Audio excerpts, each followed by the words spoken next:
Greetings ladies and gentlemen, Adrian here. Welcome back to the channel and to the Elder Scrolls Online Summerset DLC review. There's going to be two sections, a spoiler-free section followed by the spoiler section for the story, so be warned. After the first part, there's going to be lots of spoiler discussions, so feel free to come back to it once you finish the DLC. We'll be going through pretty much everything the latest DLC has to offer and discuss if it's worth the money. If you love gorgeous scenery and vistas, the home of the High Elves doesn't disappoint in that department. The DLC takes place on the Summerset Isle, and regardless if you're a new, returning, or active player, the premise remains the same. The Queen has opened up Summerset's borders, welcoming all other races of Tamriel onto the island to start fresh lives, find work, settle down, or contribute toward a new era of peace and harmony between all races. This, of course, poses all kinds of problems for the High Elf bureaucracy, as some within the Altmer hierarchy oppose this new ruling, as it threatens the natural standing of the Altmer in the context of them being superior to all other races of Tamriel. Imagine that. And combine that with what we already know is brewing behind the scenes involving the Daedric threat we learn about from playing through the Morrowind chapter and the Clockwork City DLC. The scene is set, and things are about to get all kinds of crazy. And as usual, that's where you come in, either right out of the brand new tutorial or continuing from an existing character, being summoned by the Queen's Eye, Razumdar, to investigate everything that's happening on Summerset. Now that you know a little bit about what's going on in terms of the story on Summerset, let's now talk about what this DLC chapter introduces in terms of content, and what are the good and maybe not so good. First up, let's talk about Abyssal geysers. ESO has reintroduced timed organic landscape content with this Abyssal geysers, and there are 6 locations throughout Summerset where you can find them. For those of you who have played the Elder Scrolls Online before, you'll immediately recognize these for what they are. They're essentially dolmens, aka Dark Anchors 2.0. Abyssal geysers don't just spawn up for no reason though. They are closely related to the main story and the overall narrative of what's happening on Summerset, with the emerging threat of the Triad of Daedra princes, the Abyssal Pearls, the Sea Slodes, and the new monsters, the Yagra. They're all related, and it's recommended to stay up to date with the main story as you go about hunting for geysers, so you know what you're fighting and why you're fighting them for. They're also pretty hard to miss. When you see a purple ray of light in the distance, that's your cue to get there as fast as possible to take down these new baddies. Depending on how many players are in the area, multiple waves of enemies will spawn before a random boss from a pool of 10 possible bosses emerges. Killing all 10 will grant you an achievement and title, and really, that's about it. Some will say that as far as content goes, these are underwhelming as it is a rehash of dolmens apart from the visual aesthetics, and it's something we've all done many times in the past. However, it's still a fun romp, and it's good to see organic landscape content return to the game, as it brings players together regardless of time of day to participate in, which is fun. There will be dailies for destroying Abyssal geysers, and groups are already going around farming these as a means to gain quick experience points to help new players or alts catch up. They also drop housing decor among other things, so it may be worthwhile to farm them while they're hot, and it's a bonus that their locations are somewhat strategic and nearby to way shrines for convenience. And truth be told, organic content like these besides world bosses were sorely missed in the previous 2 DLCs, Clockwork City and Morrowind. It's hard to say if you'll continue to do this for the long term, however, and they can get dull and repetitive pretty quickly once you've got all the achievements. Summerset hasn't forgotten those who enjoy that quintessential Elder Scrolls dungeon adventure though, and players can explore 6 new delves that are scattered all over the map. For those who don't know, delves are smaller scale public dungeons that you can enter solo or with a friend, and the level of challenge in here is non-existent. You'll definitely bump into some of these if you're out exploring, and if not, some of the side quests and main quests will take you nearby into these delves for content too. As far as these new delves are concerned, the dungeon crawl design for a large majority of these are excellent this time around. You'll get a good mix of large, mazy catacombs that will take you a while to find the bosses and sky shards if you are not using a guide, while others are fairly straightforward that requires little time or challenge to complete. And as you'd expect, there will be NPCs outside most of these delves, offering side quests to fetch, kill, or find objectives, so the formula for delve quests hasn't changed. There are also 2 public dungeons to explore, which are Carnweston in the north and Sunhold in the south. Now these are meant for groups with large density of trash mobs to tackle, multiple boss fights with notable fight mechanics, and a longer series of quests that will ensure you explore pretty much the entirety of the dungeon. However, I did find it a little strange that I was able to solo the entirety of the public dungeons, including the boss fights themselves, which one would think would at least offer up a challenge. This brings in another topic for discussion, which is the power creep happening in ESO because of the champion point system. I think it's fair to say that new players who are not at the level cap or higher than 100 CP will still find these types of content to be a challenge, especially if you aren't geared as well. But for everyone else, you can solo mode these dungeons and bosses, which may be a negative if you were expecting harder public dungeons. Do not worry though, hard boss fights do exist in Summerset, and you can find them on the landscape too. The new world bosses are pretty fun to do and definitely challenging for small groups. Expect to see sea slodes, vipers, and giant salamanders to tackle, all with interesting mechanics the first time around, with accompanying daily quests that can be picked up from the town of Eleanor, which I recommend doing for the extra incentive of getting daily reward chests with new motifs in them. On the questing frontier, Summerset delivers a bunch of side quests that varies in all aspects, from solving murder mysteries, diffusing family feuds, and of course, the occasional sneaking in or breaking into areas you're not supposed to be in to help the incompetent Altmer Authority do their damn jobs. It's classic Elder Scrolls, and these quests maintain the same high quality standards from the last DLC chapter.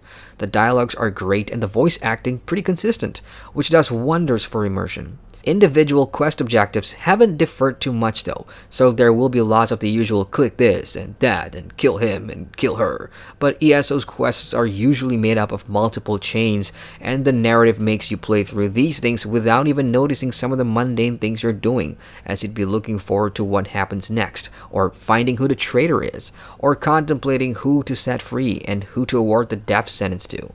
And once you've run out of quests to pick up, there are a few daily quests available if you want to do them. It's the main chapter quests, however, where the questing and story experience truly shines.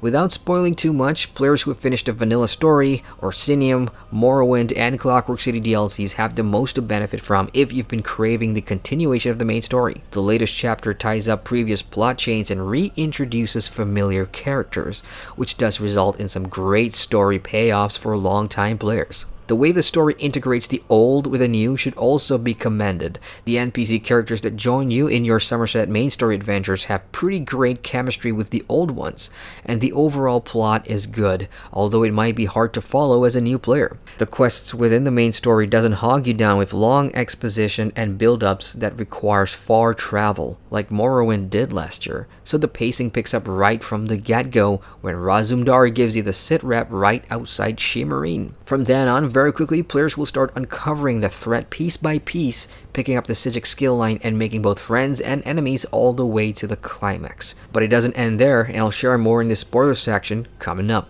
And to wrap up the new content, let's not forget that Summerset comes bundled in with a brand new trial for larger groups, and on the PvP front, 2 new battlegrounds as well. I haven't had the pleasure of experiencing these things yet, no thanks to Bless Online, but keep an eye out for my weekly Twitch streams, and I do plan to break into that trial for content, and of course the battlegrounds for my PvP Twitch streams. So what else does Summerset offer for the price besides the new content? We have new progression systems that are pretty significant, so let's start by talking about jewelry crafting. With the new DLC, players can now craft their own bling, research new traits, and gather new resources on the landscape. If you've purchased the DLC, simply head to the nearest town, find a jewelry crafting station, and your jewelry crafting skill line will be unlocked. Progressing the tree works like all other crafts, but will take more effort, so don't expect to be crafting legendaries immediately. While this is great as it offers players full gear crafting sustainability now, some may not agree with jewelry crafting being locked behind the DLC. With a brand new class or skill line, it makes sense to gate them behind a paywall because one can argue that these can be seen as a new optional style of play or horizontal progression even, whereas jewelry crafting can be seen as a primary gear progression which offers tangible stat bonuses and character improvement. What do you think? Let me know in the comments below. Speaking of gear, Summerset offers a bunch of new gear sets to hunt down as well, offering players more options with their builds. And for more information about them, I'd highly recommend checking content and guides from guys like Cav or Alcast. And don't forget, there's new sky shards to collect as well, so make sure you're getting all the juicy skill points for the new crafting and skill line. And that leaves me with the Psijic Order to talk about. From a story perspective, the Psijics are an intriguing bunch, and players will interact with them pretty early on in the story, and that's where you'll pick up the Psijic Order's skill line as well from their own standalone island that players can travel to from Summerset itself. As far as the skill line is concerned, the new skills and abilities have pretty awesome new animations, and from a functionality standpoint, there are a few that I tried out on my Templar which resulted in some fun gameplay diversity. While I'm nowhere near rank 10 to test out the ultimate skill Undo, which is pretty hot at the moment, the other active abilities are pretty useful for CC situations that I found pretty fun to experiment with, and there are already solid guides out there to help you find a workable build involving these new abilities. What some players, including myself, consider as a downside and a buzzkill, however, is how tedious it is to rank up the skill line. Unlike other skill lines like the ones from the Thieves and Assassins guilds, you don't earn XP to rank it up by simply slotting it and using them. The Psijic line involves a series of scavenger hunts that set you out on lengthy journeys all across Tamriel to close breaches in time. For example, to receive the skill line, one must close 9 time breaches all over Summerset, and rank 2 involves another 9 closures in another region such as Ilak Bay, which consists of a few zones. So if you do the math, yes, that's a lot of traveling around Tamriel. Existing and veteran players won't struggle with the travel chore as much as new players would, considering you will not have discovered way shrines for fast travel. But it is what it is, and it does feel as if ZeniMax really wanted the progression for the skill line to be a time sink, to keep players at it longer. And whether or not it's just as tedious to progress as collecting lore books for the Mages Guild is still up for debate. There have been reports of players reaching rank 10 in just under 4 hours, so it's definitely doable if you have the will. The clear positive here is definitely the option to diversify builds even further now with the new skills, and the mini story involving the scavenger hunts is pretty fun. You've got a talking companion, which I will not spoil for you folks. Alright, that just about covers my experiences with Summerset as a whole, and up next we'll discuss story spoilers and the final verdict, guys and gals, so consider this your spoiler warning. Still here? Cool. Straight to the point, Summerset's main chapter story blew me away. It had everything I wasn't counting on experiencing, especially the return of a character we had not seen or heard since the end of Vanilla in Cold Harbor. The main story, as I said, picks up the pace with its story beats pretty much right off the bat, and each subsequent quest felt like you were indeed making strides with the story, rather than doing filler quests, which was what I felt a large portion of Morrowind's story was. While you're out and about trying to figure out the Daedric Triad threat with Nazumdar and your newfound Psijic ally Valsarin, there's plenty of clever twists and turns I did not see coming, which is rare for ESO as I've personally seen too many predictable plot points in game to date. As for who the returning character was, oh, wait a second, my mistake, I meant characters, so there's more than one. Firstly, Darian Gaudier. He returns as the Golden Knight, Meridia's champion, which ties up a loose plot we've had for a while now. His involvement is such a breath of fresh air, and the way he interacts with the new characters towards the closing chapters was such a fun thing to witness. The real kicker was I hated the guy back in Vanilla. He was such a jock. But wow, they made him a hero in this DLC, and while this is the spoiler section, I refuse to give away the ending here. You have to play it for yourselves. The climax quests also gives you pretty cool mechanics to play with, such as using Dawnbreaker, Darian's sword that he wields since becoming the Golden Knight, and there are a few fresh mechanics like these found outside of the main story in the side quests as well. The other character returning that I kind of expected to see, I did see, but it was still quite a surprise nonetheless. Now that Lathan's gone, we can talk freely. Vea! Oh my god, it's Vea! It's Vea from Morrowind! Oh my god! Spoiler alert! She's here! Alright, let's talk to Vea. I'm so excited. I never expected to see you again. But you shouldn't have come here. These words of power, they aren't meant for mortal eyes. I'm an Earl in the court of Bedlam now. So believe me when I say that Lathan isn't being totally honest with you. With Morrowind and the Balmora questline still fresh on my mind, I was at first overjoyed to see my beloved Vea, only to find out she's gone to the dark side now. Like really, really dark. Like no point of return kinda dark. And she's now serving Nocturnal, the ultimate Daedric baddie for this DLC, which killed me inside, because I knew her backstory from Morrowind, having her brother murdered by a father, then having to murder her father because of it, and it all came full circle in this DLC, which truly felt like a climax of sorts. While Lord Vivek isn't in this one, Sothasil, Claudicus File, and his loyal dog Barbas all return from the Clockwork City DLC to play a part in the story, which simply means those of you who have been following the story closely over the past 2 DLCs, you'll definitely enjoy this one. What about new characters though? There will be a few from the Psijic Order that players will interact with, such as the Rightmaster and Valsarin, and oddly enough, a large portion of the High Elves outside the Order do not play key or central roles in this one, including the Proxy Queen or other high-ranking Altmers, who instead often show up in the side quest narratives.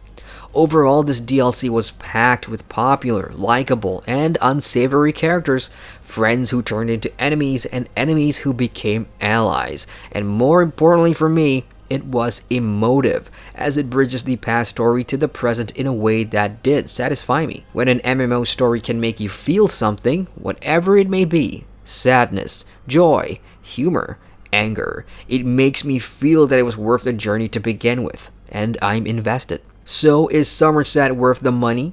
For existing players, the new content on offer is definitely good fun, solo or for groups. The jewelry crafting, Psijic Order skill line, and new gear sets are all welcome additions for character progression. And for loyal story hunters, Summerset's DLC story is this summer's blockbuster that ties up the past 2 DLCs nicely, and one can only wonder where we're going next. For new players, jumping into the current story immediately will bring you more questions than answers, I'm afraid. And if that's important to you, I'd highly suggest making your way up chronologically first. If not, then that's entirely up to you, but I believe it is money well spent. And that concludes my review of The Elder Scrolls Online's Summerset DLC. If you've been playing through the DLC yourselves, feel free to share your thoughts and opinions in the comments section below. For existing players, I want to know, what do you think? Is Summerset ESO's best story chapter yet? Let's get a discussion going. Hit the like button for more ESO, and feel free to subscribe to the channel for all kinds of MMO content. Once again, I'm Adrian, and I thank you for watching. Roses are red, violets are blue. If you want to watch more videos, click on these cards, anyone would do. And if you want to watch more videos, subscribe to the channel with the button down here. I know you want to.